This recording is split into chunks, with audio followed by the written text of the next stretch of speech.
Hey everyone, it's Quirky. If you're like me and you're trying to finish off the Horde Rush challenges, sometimes it can be a little tricky. Without builds, it's not as easy as it was last year to complete this challenge, so here's some tips on doing it if you want to try it solo. Now there are a few advantages in doing it solo. So as we're landing here, the first advantage is that you can go for the loot drop and you don't have to compete with anybody else. So that's my first port of call. Let's get all this ammo and loot. Alright, great. Gimme, gimme, gimme. Wonderful.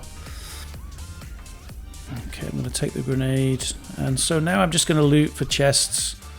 Again, I'm not competing with anybody. I've got 1 minute 36 seconds or so to do that now. So that's great. I can take as long as I want.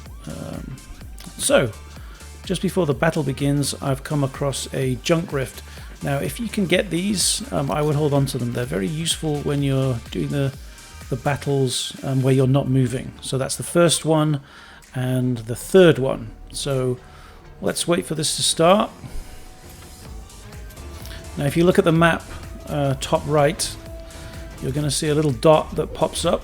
This is the spawning stone. So you want to try and get there as quickly as possible. So if you destroy the spawning stones, the number of zombies reduces significantly. So a junk rift's great because you can just toss it and voila. You see all the zombies there disappeared. This one didn't, but I'll just finish him off with a shotgun. Here's another one. I'm going to lob a few grenades. Again, a fair bit of damage. Okay, it hasn't destroyed the stone this time, so I'm just going to go up and pickaxe it to finish it off. Now don't worry if you get attacked by tons of zombies here, because if you get the stone destroyed quickly, they'll all disappear and you can open this chest. So another thing I'm going to do is focus on picking up the multiplier stones.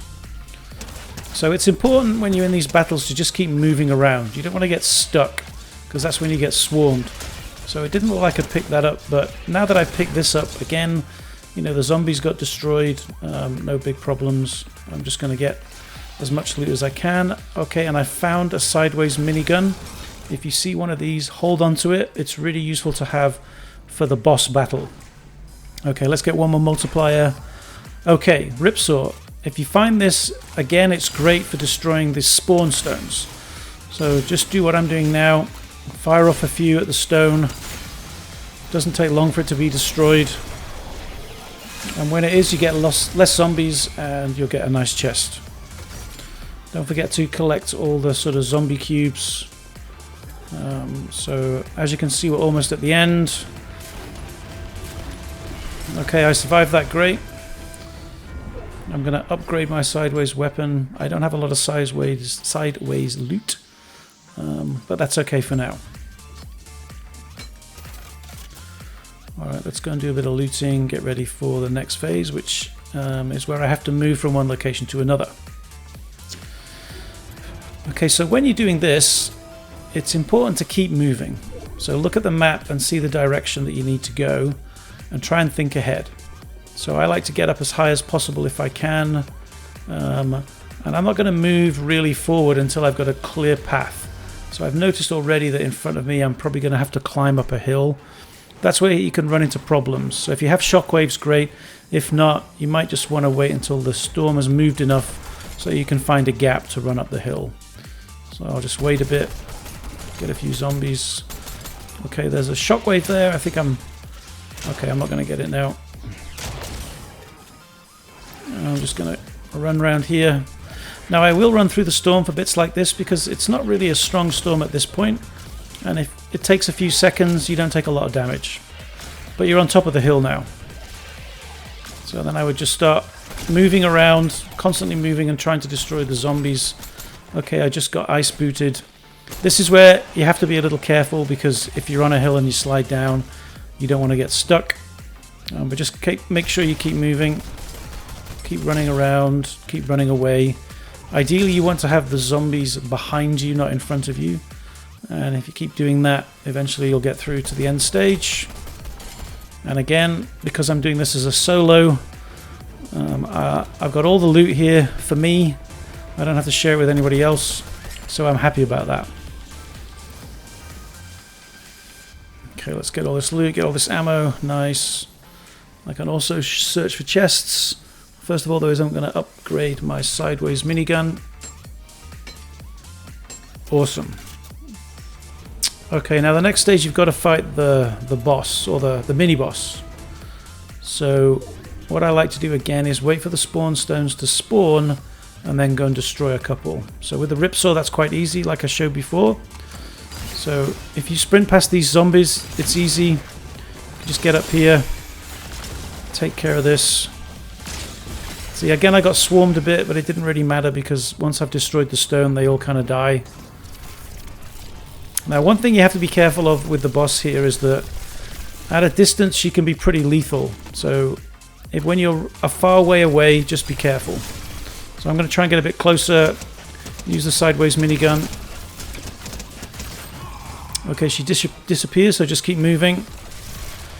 You can get pretty close, you don't take too much damage. Okay, if she goes in a building like she has now, just be careful that you don't run in and get trapped, because if all the zombies come in, you're toast. So as long as there's a way out, you should be good. Okay, she's almost done now. Oh, okay, I see this is a bit of a risk. I might get overrun here. Oh dear. So she's giving me a lot of damage now as I'm further away. And I just got ice booted. Time to drop the minis.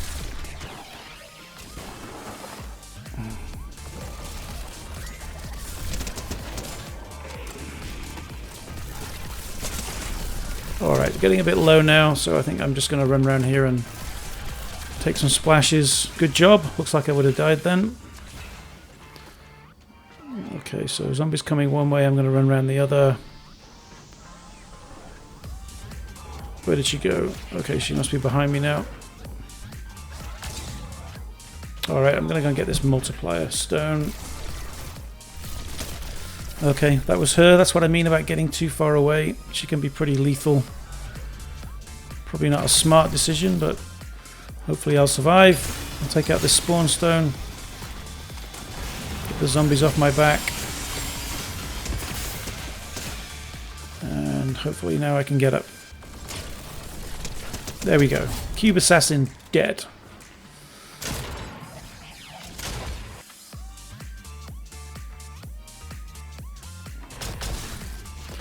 So you do want to try and kill the Cube Assassin because she has a like a scythe pickaxe that's really powerful, and it does really help you complete this challenge and defeat the boss at the end.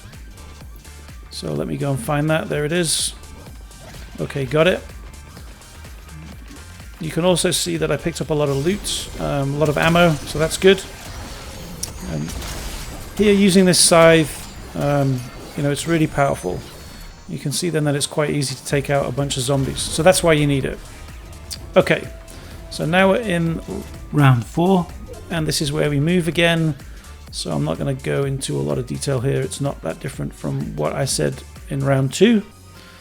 Again, really important to keep moving. And now that I've got the scythe, if I'm stuck, I've got a little more leverage.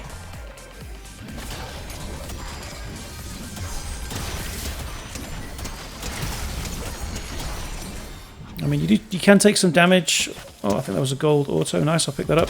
You do take some damage, but you do get siphon as well, so hopefully it balances. But in any event, if you have to move from one point on the map to another, always take some heals, and splashes seem to be the best. If you can get chili splashes, that's even better.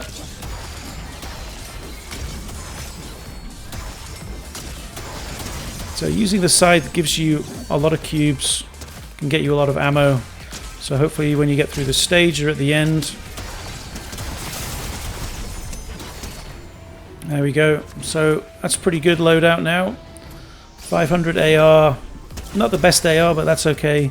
Gold auto 150, pretty good. And purple minigun, which I can now upgrade to gold with 435. So I'm pretty happy about that. So now for the boss. Now, depending on where you are, the most important thing is to get height. So I'm not in the best location, but I can get up here. So I'm going to do that. Let's get up here before the boss spawns. Now he he or she is going to spawn right where that stone is. It's just disappeared, so they're coming. So from here you can get a pretty good shot, and you want to go for the front chest area here, or on the back where the spine is. So the important thing is to keep your distance. So he's only going to come in one direction because I'm the only player here. So I'm just going to run away. Just run around, get some distance so I'm not within reach of that sort of slam he does with his fists.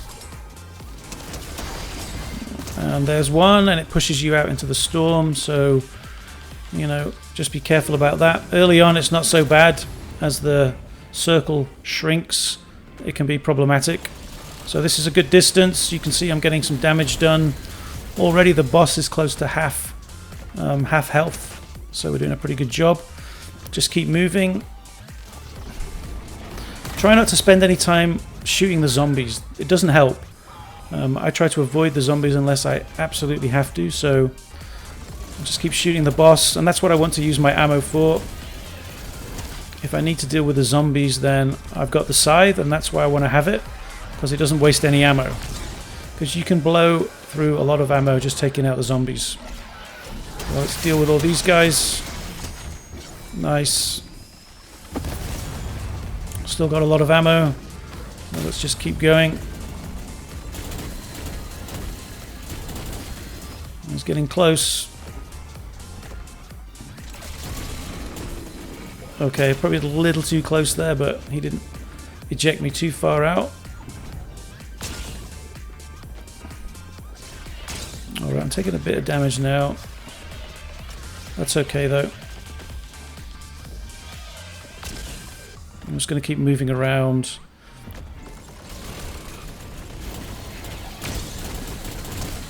Oh, he's not dead yet, but almost. Okay, I might have to deal with these zombies. Let's take the scythe out. Actually, before I do that, I'll splash up. And let's just whack them all.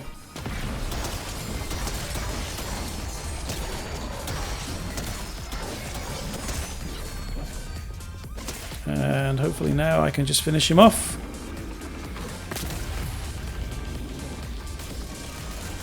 There we go. Nice. So I hope that was useful for you if you want to try Horde Rush solo. I hope that gave you some good tips. If you feel it was good and you want to like and subscribe or leave a comment, please do so.